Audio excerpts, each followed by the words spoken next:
Hello and welcome to the News Today with Jeff Ahern. I'm your host, Jeff Ahern. Today's top story. Effective January 15th, Washington, D.C. required that all businesses, such as restaurants, bars, movie theaters, coffee shops, and gyms, must require proof of vaccination and a photo ID for valid entry.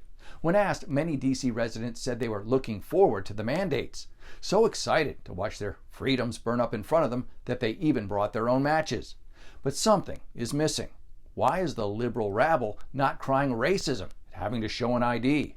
Am I to believe requiring an ID is only racist when it applies to voting and not the hundreds, perhaps thousands of other places you now need to show it?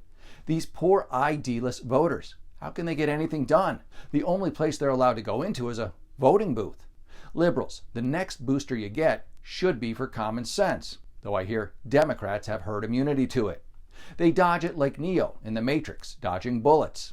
You're concerned about the authenticity of a vaccination card, but not the authenticity of a voter. Why is that?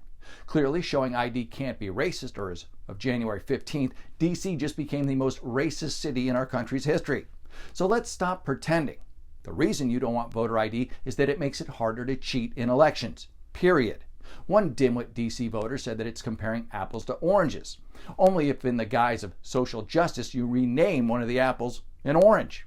Democrat voters, it has to be hard work being this dumb. It must take years of discipline. You're like Tibetan monks who've taken a vow of stupid. If social justice is so important to you, then stop making a mockery of it just to cheat in elections. Stop holding wanting to get into an Olive Garden to a higher standard than those wanting to decide the future of our country.